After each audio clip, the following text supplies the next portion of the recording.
Good morning. This is Lama Jigme of the Buddha Joy Meditation School. Happy Saturday. Okay, we're going to do a little bit of lesson before our guided meditation. So let's begin by sharing screens. Welcome to my desktop. And isn't that a glorious painting of Padmasambhava? Okay, let's open up the practice text. And to make this easy to see on YouTube, you'll want to maximize the image on your screen.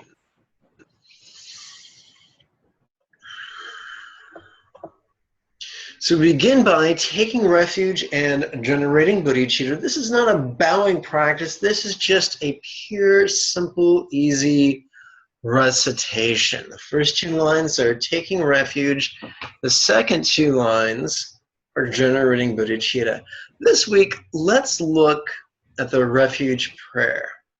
Eternally, I take refuge in Guru, Buddha, Dharma, as well as Sangha.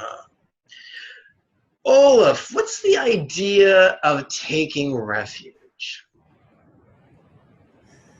I should say it's probably to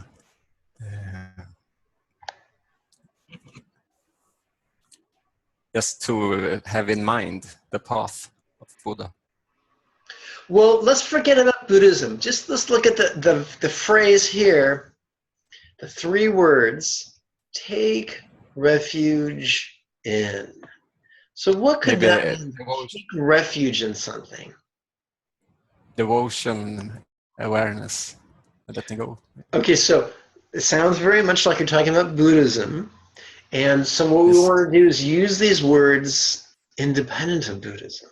So for instance, if you were walking down the street in your city, I forgot, what's the name of your city again? Skellefteå.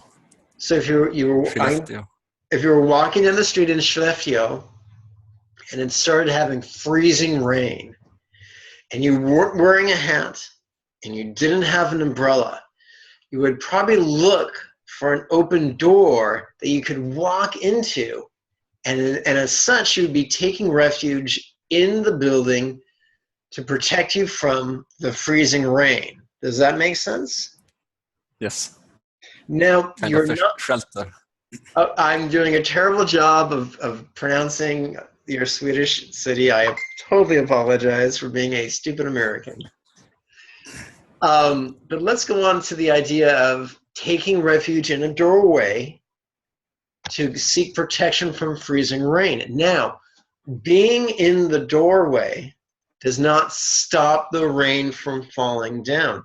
It just prevents you from getting colder and wetter than you already are.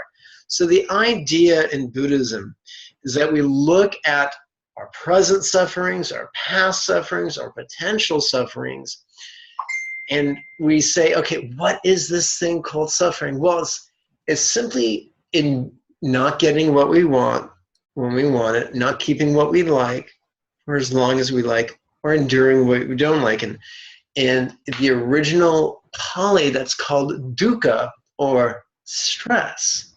Some stress is very overt, some is very, very subtle. Now, the idea is that just as in the story, you were already wet by the time you took refuge, we take refuge not to stop sufferings, but to prevent sufferings from controlling us, like a puppet on a string. Just because we take refuge in the Buddha and the Dharma and the Sangha and the teacher doesn't mean that everything's going to be perfect all the time. But it does mean we'll get better and better at coping with things when they don't go the way that we'd like them to. So I think that's enough for this week. Do you have any other questions about taking refuge at this moment? Not right now. Okay, well, let's go just a little bit further. So As moderately intelligent adults, we could say, yes, the Buddha may have been an historical person, but he also may not. If the Buddha was not a historical person, we are simply taking refuge in the possibility that we can evolve emotionally and intellectually and ethically and compassionately as humans. If he is a real person or was a real person, then we can take refuge in his teachings, his techniques, which would be Dharma. Now, it's no fun being the lone gopher. Sometimes it's nice to have moral support. And so Sangha literally means assembly, and it means the people, men and the women who are striving to apply Buddha's techniques. So there's the Sangha we hang out with, that keep us company and commiserate with us, and the Sangha we take refuge in. The Sangha we take refuge in are the people who are more successful than we are on the path. For instance, if you're trying to lose weight and you weigh 300 pounds, you probably won't get weight loss advice from someone who weighs 400 pounds and has gained 50 pounds in the last 6 months, because their weight loss is going in the wrong direction.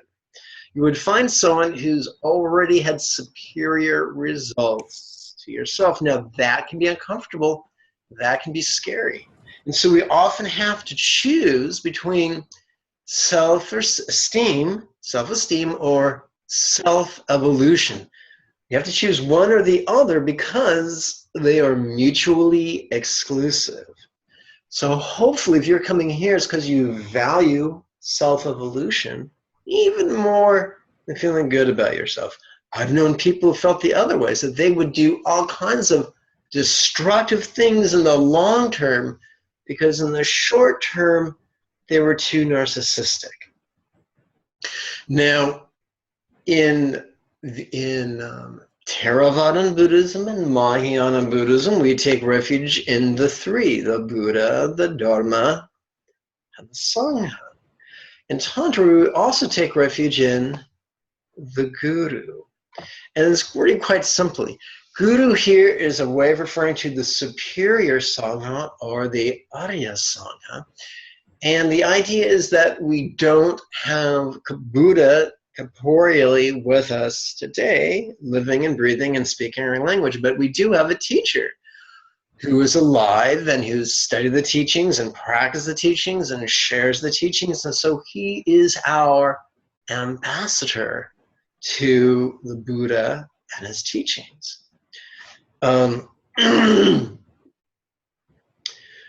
So this can be viewed superstitiously, or it can be viewed pragmatically. In other words, it just makes sense. The Dalai Lama says, if you're going to visualize yourself as a Buddha, you might as well visualize yourself as that. You might as well visualize your teacher also as a Buddha. In fact, you should visualize him as that Buddha's teacher. For instance, if one is visualizing themselves as the Buddha of compassion, they would probably visualize their teacher as the Buddha of compassion's teacher, which is Amitabha. So we're not trying to say, I'm going to visualize my teacher as a Buddha, but not myself. We're saying that we're just going to be practical about it and say, hey, my progress on the path can be accelerated if I gain the example and the guidance of someone who knows the path even better than myself. And you can ask yourselves the question, how do we know? Simple. When encountering a teacher for the first time, let's pretend you're going to go to a teacher's first class in a series of classes. First thing you would do is suspend judgment, go to the class, take really good notes, have an open heart and an open mind, go home and do the homework he gave you every morning and every evening for 6.5 days. After 6.5 days, engage your judgment and notice the results. If following his advice made you so dark and so evil that people start calling you Little Darth Vader, then probably you can find a better teacher. But if following his advice for 6.5 days made your journey on the path a little bit easier, then it could be worth your while to go back to his second class. And that's it. Blind faith is a trap.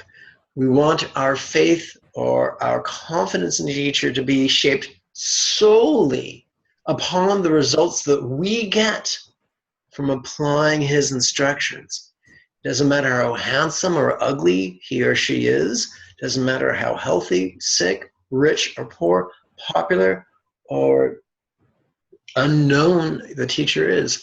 All that matters at the end of the day is how helpful his advice has been to you.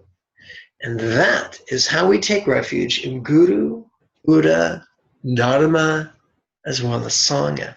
At this moment, before we actually start the practice, Olaf, do you have any questions for me? Not right now.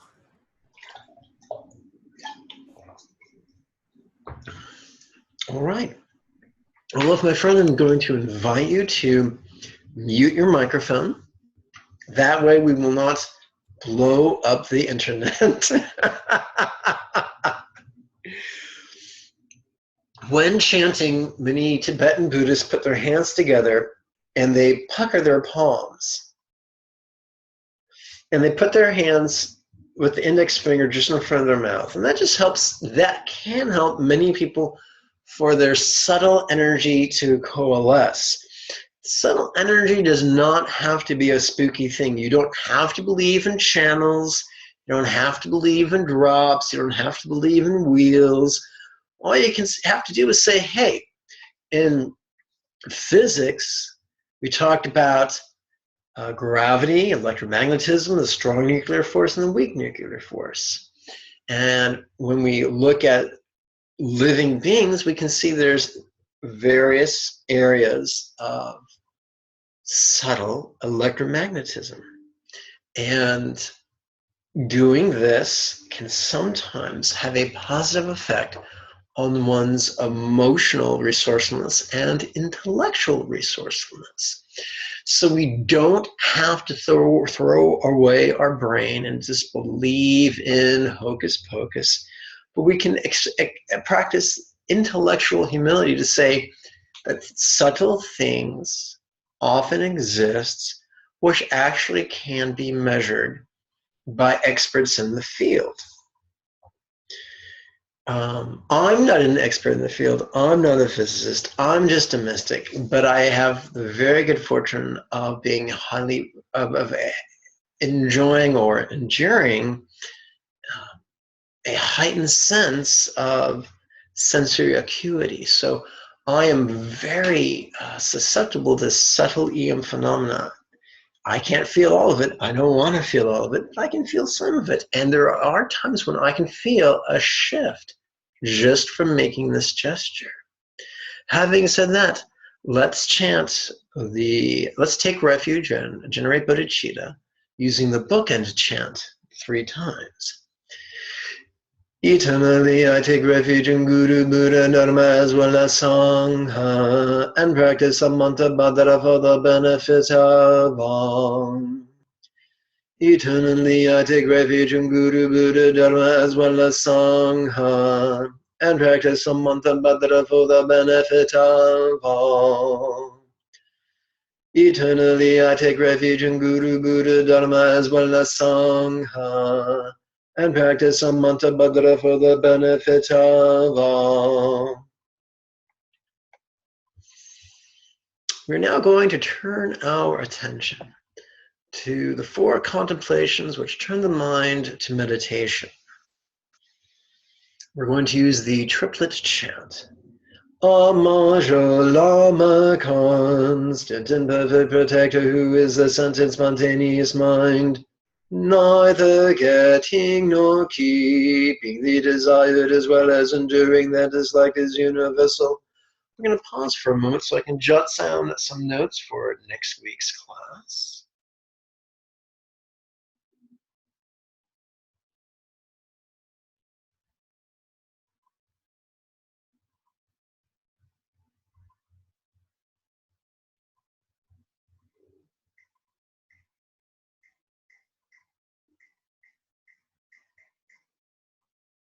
Excellent.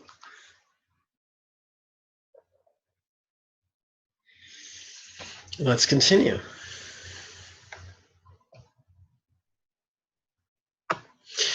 And if you're following along at home and you have questions, just jot down your questions in great detail in the comment area below. I'm assuming you're watching this on YouTube. And I'll do my best to get back to you, most likely via video this week. Let's continue. Be it causes, conditions, components, or conceptions, independence is but an illusion. Ever changing one and all, there is nothing permanent to grasp. It is extremely important to make the most of these freedoms and opportunities we have received. Remembering this may my mind ever notice relax and flow. Let's continue to scroll down. Calling the Lama from afar. There are many versions of this prayer. Let's use the bookend chant. O fully enlightened Buddha, blood who masquerades as my kind teacher of flesh, blood, and bone. Come to this crown and bless me with your attainments of mindfulness, insight, and compassion. We are now going to play with an adaptation, a chanted visualization, a chanted, what's it called? A chant that we use to increase our compassion for others. Birth after birth through all our lives, may we liberate beings of the impure by activity equal to yours, Padmasambhava. And may the supreme speech of your 12 syllables pervade the 10 directions, noble and supreme one, by the power of supplicating you made beings to be tamed by us. Practice karma and its results and apply themselves to virtuous actions. May they act in harmony with the Dharma for the benefit of beings. So far, these 3 quatrains have been very, very literal. May people practice good karma. Now we get into the visualization aspect and the metaphoric blessings. Due to our one-pointed supplication, let rays stream forth from the body of the teacher and purify impure karmic appearances and mistaken consciousness. What are the appearances that are going to be purified? Well, in the pages that follow, we're going to purify distraction, confusion. We're going to purify the illusion of independence, for actually everything is interdependent. And we're going to purify the illusion of permanence, for actually everything is subject to change. Let's continue. The outer world becomes a pure Lanavakanishta. The body, speech, and mind of the inhabitants become those of Samantha Bhadrayabhyum. Fundamentalists would practice this literally, whereas a liberal would say this is a metaphor for wisdom. And now we grab our Vajra and our bell, or Ganta, if we have one. Appearances, sounds, and awareness are inseparable from emptiness. Hopefully this week I'll add these to the website so you can acquire a pair from Amazon if you wish. Of course, you don't need my help. You can search Amazon all you want. The great Tibetan saint Tengtong Gyalpo simplified Dzogchen's 2 tantric stages with this one sentence. When meditating upon the meaning of that, recite the mantra as much as you can. At the end, without conceptualizing the three spheres, rest evenly in your own nature. By doing that effectively, we can become Buddhas in this lifetime. Let's do that right now.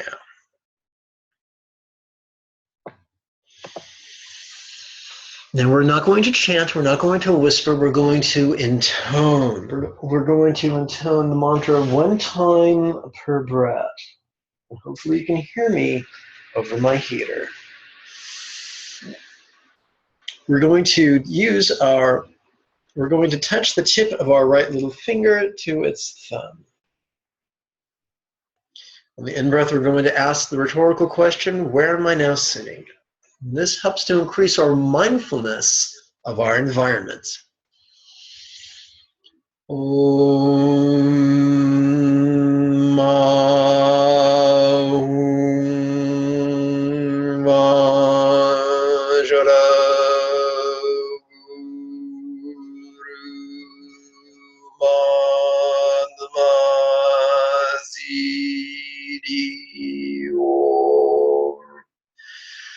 Now you can say, but I already know where I'm at.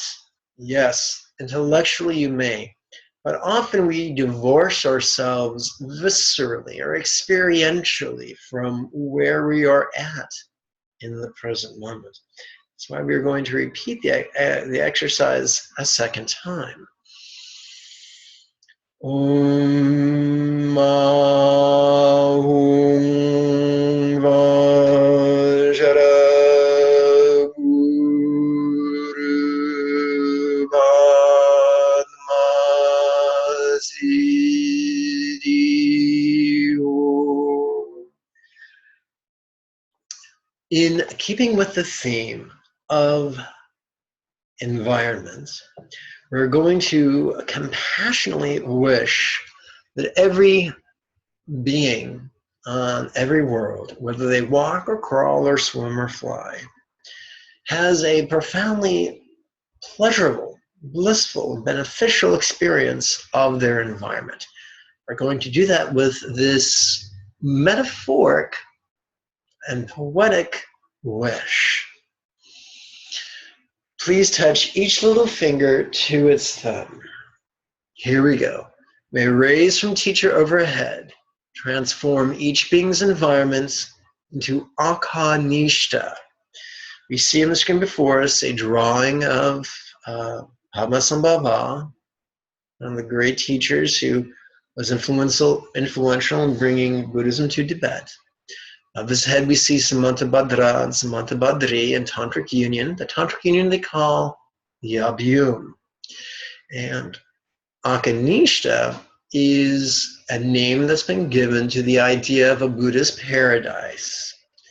So what we're saying is, may everyone have such a experience their environment as if it was a Buddha's paradise. And that's a very loving intention. That's much better to wish that than to wish that people experience their environment as a bucket of shit. So let's practice environmental compassion. Om Ahum Vajra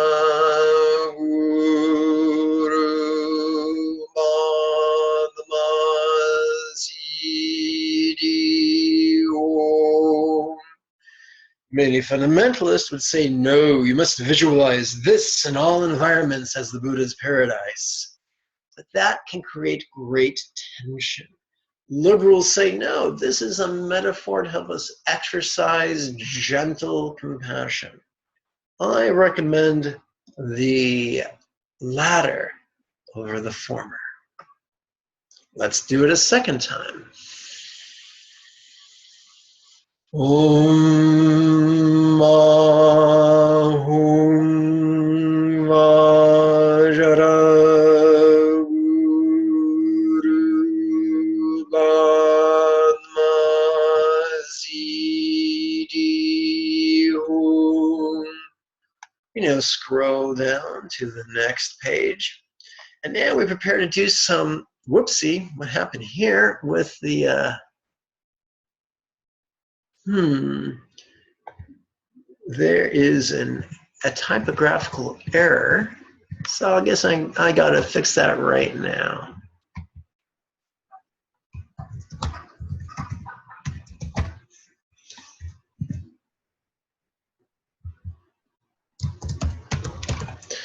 All right, so what we're going to do right now is disengage the digits of our right hand, and on our left hand, just touch the tip of our left little finger to its thumb. We now begin to explore, excuse me. Come, let us now explore emptiness from the Madhyamika point of view. How could this place, this real place we're in right now, be full of interdependence? Om Mahum Vajra Guru Manmaziri Om. And now we're going to do the old flip-flop. The opposite of full is empty. The opposite of interdependence is independence.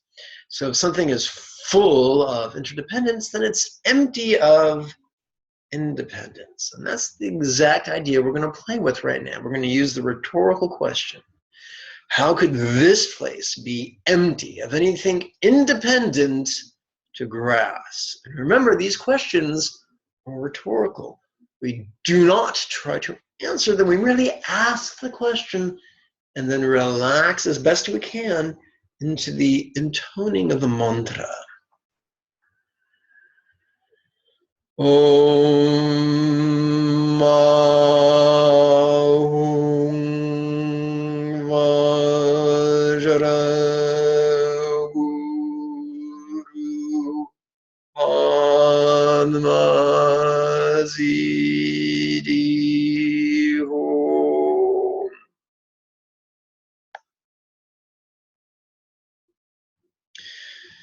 And we go drop down into some classic Mahasamdi. How relax into the awareness of this place. We can't relax into the floor or the walls unless we're an unfortunate participant in the science fiction movie, but we can relax into our awareness of the walls and the floor and the window and the furniture. Om Mahum Vajra Guru Manmaziri Om. Om Mahum Vajra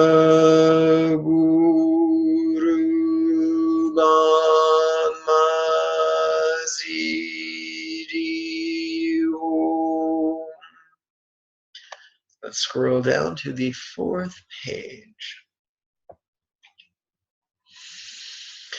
We're back to mindfulness. This time we're going to do corporeal mindfulness, mindfulness of our body and its behavior. So please touch your right index finger to its thumb.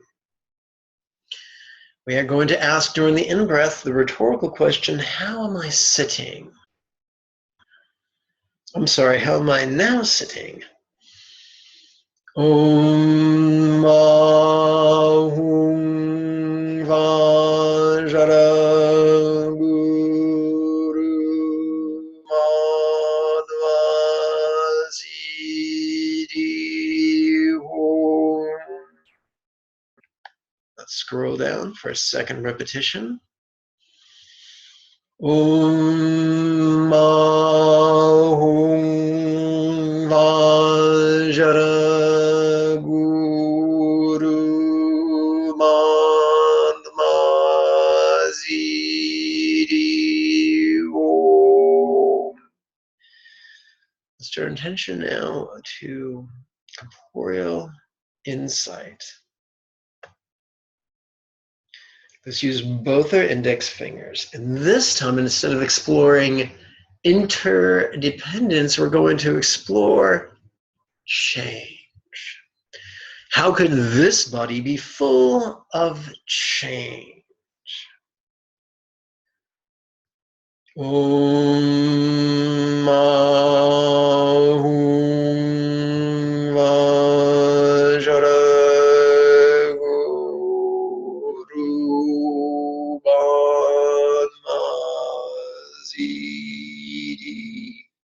Om.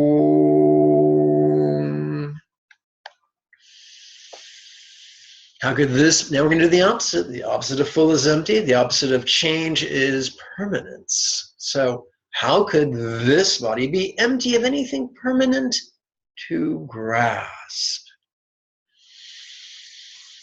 Om Ahum Vajra Guru Padmazidi Om.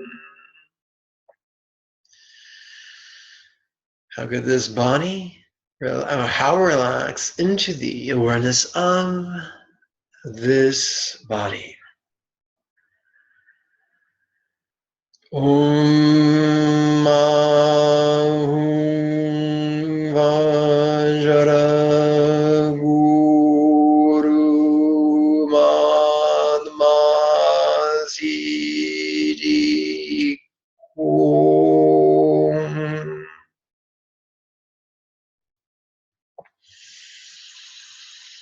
Om Ahum Vajra Guru Padmazidi Om. And now we're going to practice corporeal compassion, body-oriented compassion. Just use your left index finger to touch its thumb. May rays from teacher overhead transform each being's body into Samantabhadra and his tantric consort Samantabhadri in tantric union. And we say all that simply by saying Samantabhadra Yabyum, which means father and mother. So in other words, we're wishing that everyone's physical experience be as blissful as we would imagine a Buddha's would be. Om Ahum Vajra Guru Padmazidi Om.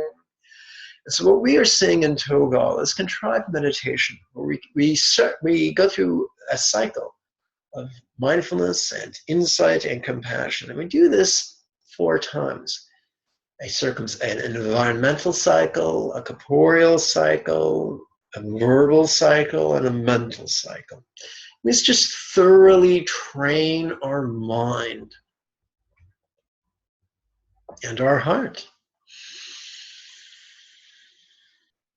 Om Ahum Vajra Guru Padmazidi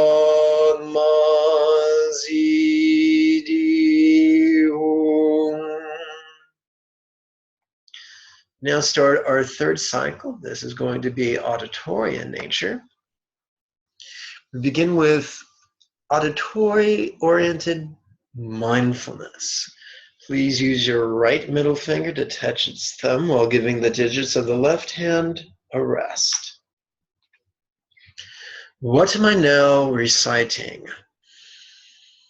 Now, of course, these are not intellectually challenging questions, but they do gently nudge our mindfulness in the right direction.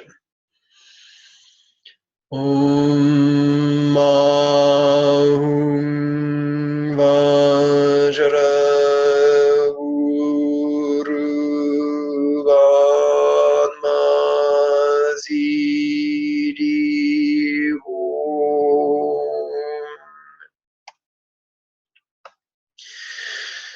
Om Ahum Vajra Guru Vanmazidi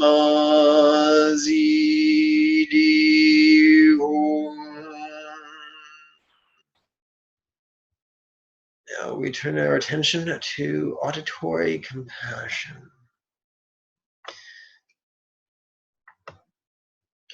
Please touch each middle finger to its thumb. May raise from teacher overhead. Transform each being's speech into the 12 syllables.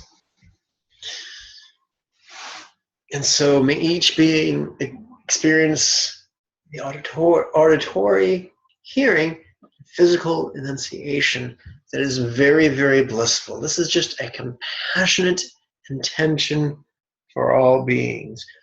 You can never go wrong with compassion. Om Ahum Vajra Guru Vanmazidi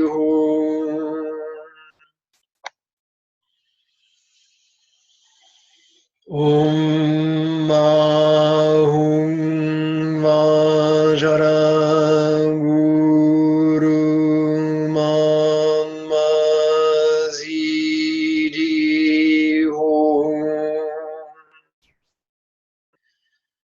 Now we turn our attention to auditory-oriented insight. Now you could say, hey, Lama Jigme, this sounds awfully contrived, and you'd be right. But this mantra meditation, the contrivance of this mantra meditation is setting us up for a very successful silent meditation that will be both centered and spontaneous. How can this recitation be as non-graspable as a vast, empty expanse?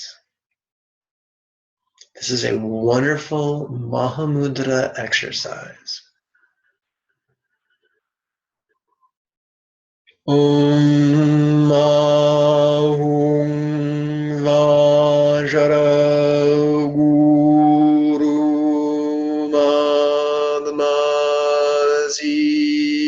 Madmazidi.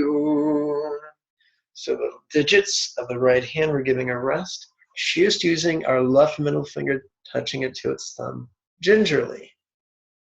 We're not doing isometrics. Now relax into the awareness of this recitation. Om Ahum Vajra Guru Madmazidi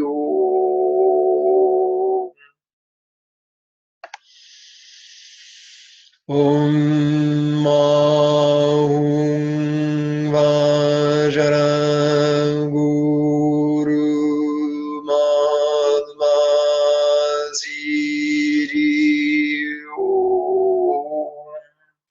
We're going to start our fourth and final cycle with mental mindfulness. And that might sound redundant, but that's okay.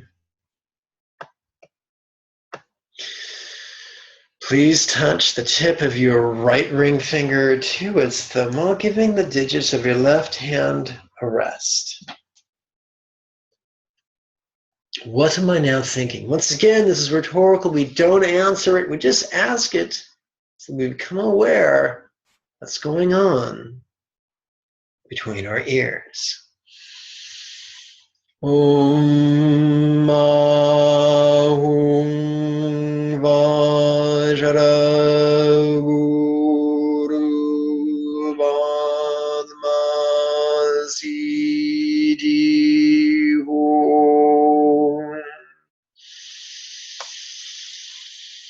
Om Ahum Vajra Guru Manma Ziri Om. Now turn our attention to mental compassion. Now, while we're doing this, we're touching each ring finger to its thumb. They raise from teacher overhead. Transform each being's thoughts into mindfulness, insight, and compassion. In Buddhism, we tend to view emotions as a function of mind. It could be argued from other directions, from other perspectives. This is simply an expedient means.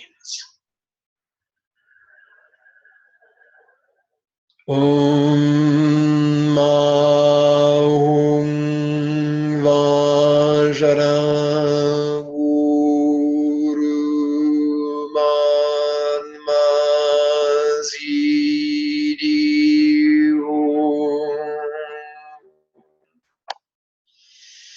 So once again, we are compassionately intending that all beings everywhere master mindfulness, the mindfulness and the insight and the compassion that can make their lives truly happy and fulfilling. Om Ahum Vajra Guru Manma Ziri Om. Let's release the digits of our right hand and conclude our final cycle of Tokal by touching the tip of our left ring finger to its thumb. Once again, an editing dilemma, typographical dilemma, I should say.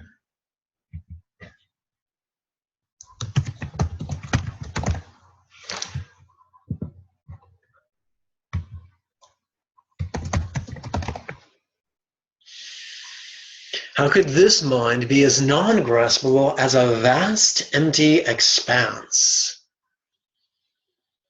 Om Ahum Vajra Guru Manma Ziri Om.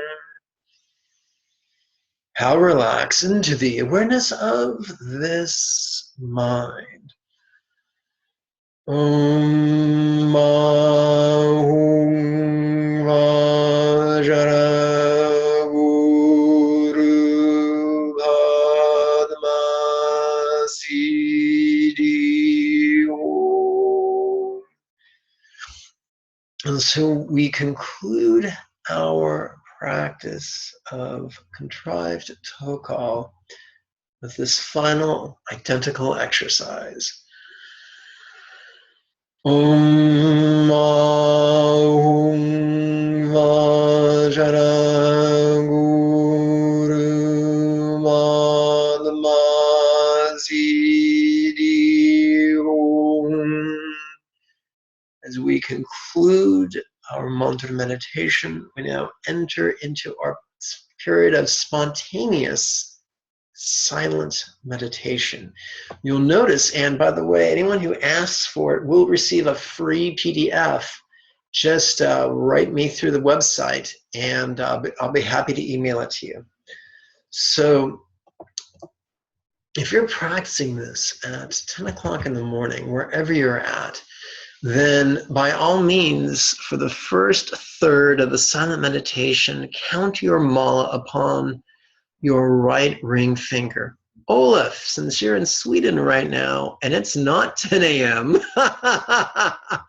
you'll want to count your mala right now upon your left ring finger. But for everyone else, if it's 10 a.m. or if it's merely an even numbered morning, you'll by all means want to count the mala with your right ring finger.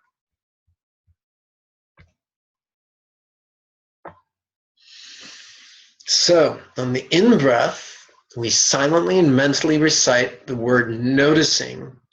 While we actually do that, we actually notice what we're experiencing passively, whether it's circumstantial or physical or emotional or intellectual, whether it's mnemonic, whether it is phantasmagoric, whatever's going on, we notice it on the in-breath. During the out-breath, not only do we silently and mentally recite relaxing, we actually try to relax as best we can. Now, this is a passive, spontaneous process.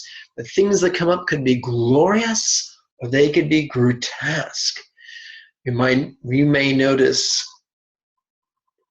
hate. We may notice mirror-like wisdom. We may notice greed. We may notice discriminating wisdom. We may notice confusion, or we may notice the wisdom of the basic space of phenomena. We may notice jealousy, or we may notice all-accomplishing wisdom. We may notice pride, or we may notice equalizing wisdom. And here's the great thing. If we notice and relax each of those negative things, it gives birth to those positive things.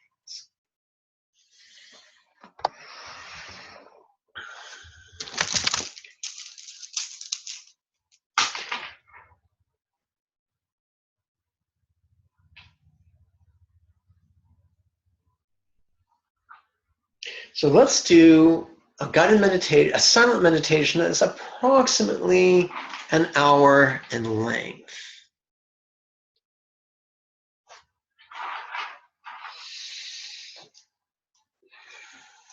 So please count your mola. If you're practicing in the morning, please count your mola right now with your right ring finger. Olaf, you use your left right now.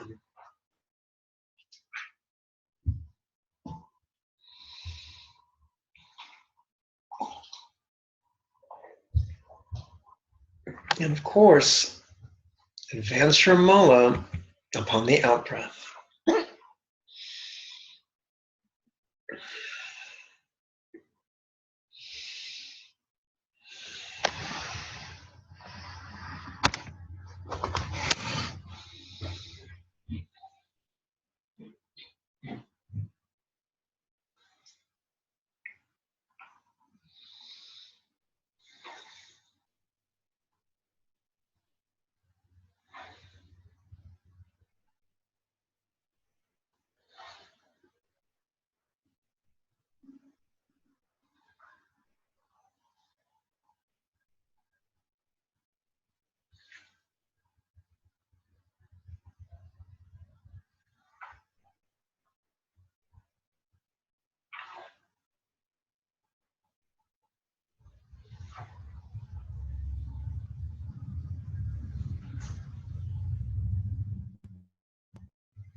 If you feel yourself sliding into story, for 3 to 9 breaths, simply intensify your breathing.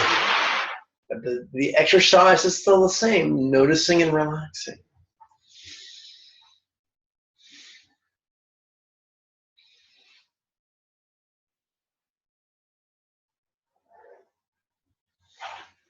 Our job is not to stop story, it's to notice and relax, regardless of what we tell ourselves.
The majority of the time, the breathing is passive and spontaneous. We do not contrive it.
That completes the first third of our silent meditation. We now advance the page.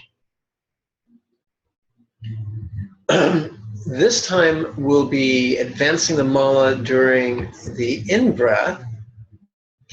Olaf in Sweden, if it's evening where you're at, I invite everyone to count your mala upon your left middle finger. If it's daytime where you're at, I invite you to count your mala upon your right middle finger.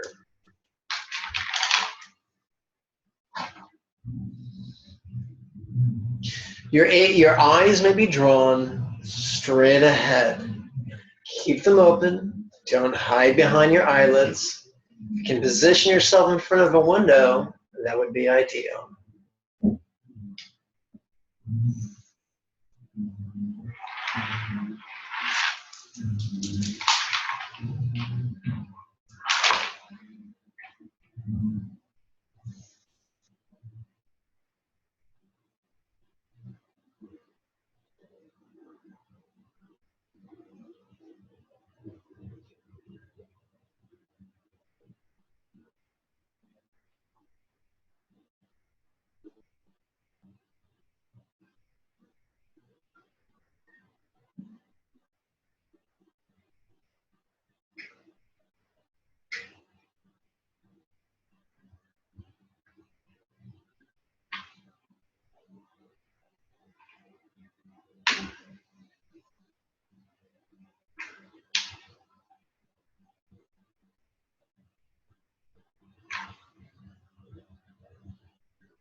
If you feel bored, then notice boredom and relax.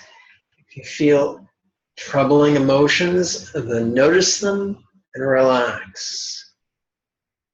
Passively observe.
Now we come to the final third of our silent meditation.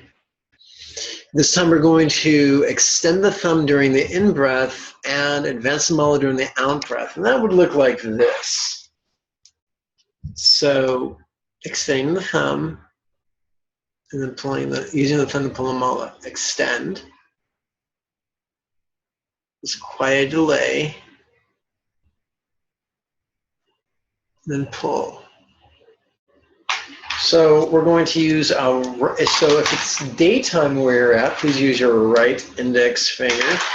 If it's evening where you're at, Olaf, I'm talking to you, use your right index finger while simultaneously touching your left index finger to its thumb. And your eyes may be drawn towards the sky, whether it's daytime or nighttime, clear or cloudy. Allow your eyes to roll up without stressing your cervical spine. And if you feel strain, it's okay to close your eyes for a few breaths.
The sound of a duck means we've sat in silent meditation for an hour. Okay, so we're going to go to the first half of the dedication of merit. Each place is like Aka, Nishta, each place, each being is like Samanta Badara Yum Yum. Each sound is like the Vajra Guru mantra, and all thoughts are like mindfulness, insight, and compassion. By this merit may we quickly accomplish Amanta Badara Yum Yum and establish every being without exception in that state. Now, we've been sitting about 90 minutes now. That's a long time. Nothing will loosen us up and help us to recover from the activity of sitting, quite like Buddha bowing. So let's move our zafus and let's open up our yoga mat so that we will not bruise our knees.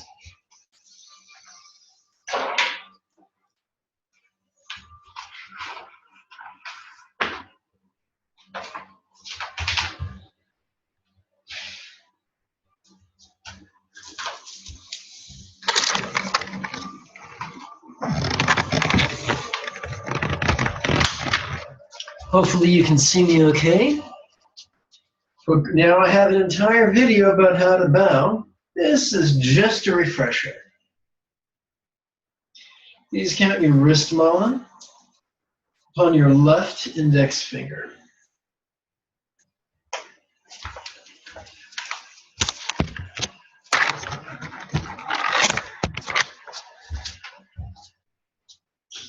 Hands overhead, heel of palm to crown. Great knuckle at base of thumb to forehead. Tips of index finger to lips. Great knuckle at base of thumb to sternum. Drop down until your thighs are parallel with the floor. Reach forward. Sit yourself down gingerly, touching the knees and the forehead. Reach forward. Brace with the elbows. Drop the chest. Reach forward. Hinge with the elbows. Extend the arms. Retract the arms. Pressing with the elbows.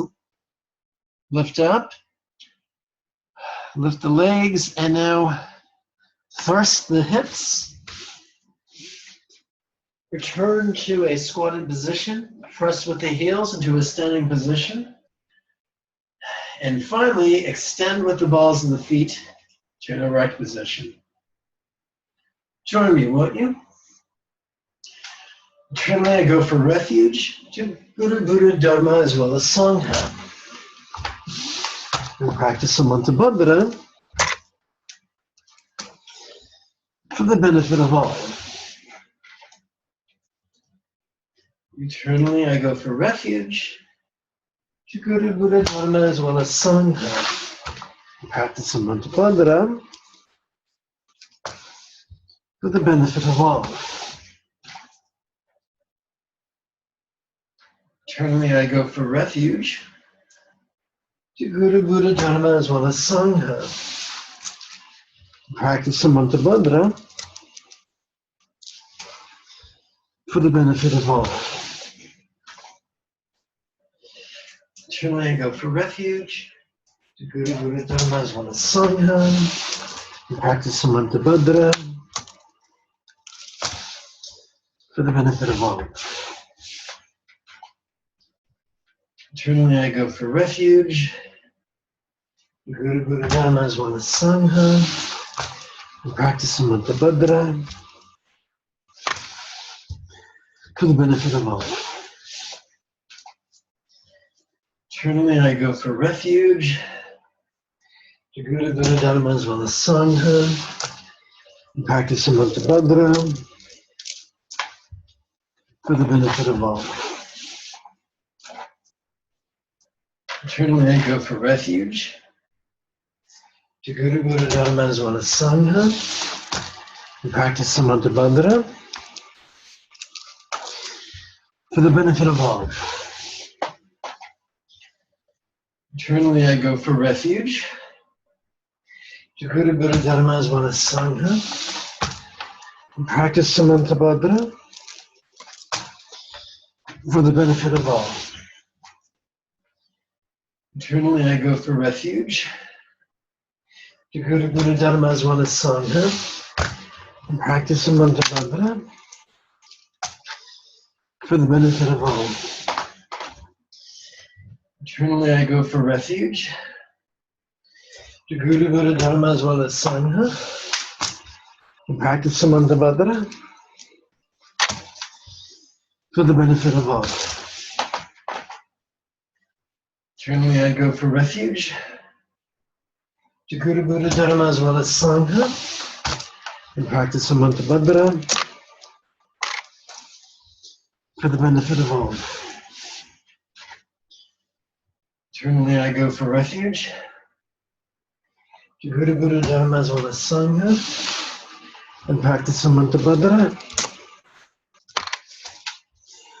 for the benefit of all.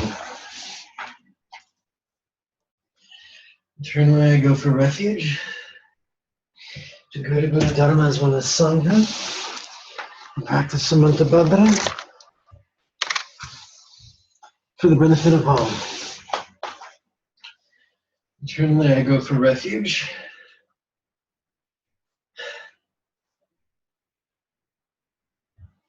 So that's enough for right now. That's about 14.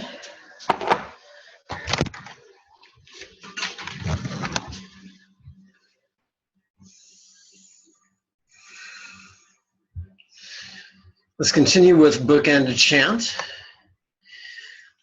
May I accomplish great benefit spontaneously for my previous mothers. May each being attain Samantha Bhadra and enjoy Akanishta. Meaningful life for each being, health, wealth, and success for each being. Body, heart, and mind fulfillment for each being. Great friendships for each being. Dharma enthusiasm for each being, ethical harmlessness for each being, sharing of kindness for each being, zealous guru devotion for each being, spontaneous mindfulness for each being, compassionate insight for each being, centered spontaneity for each being, joyful peace for each being.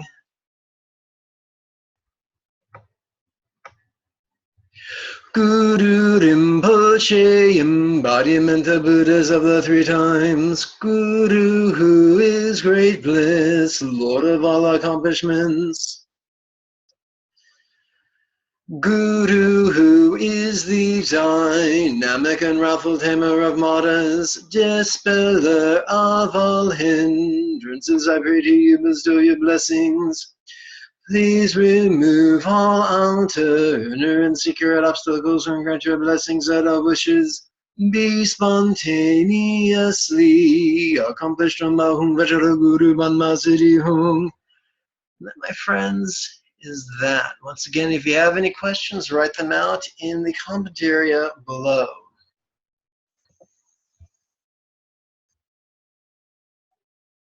All right. I look forward to seeing you at the next class. And of course, you're welcome to participate in the next series of weekly webinars that begins the first month of February. May you and yours be healthy and happy.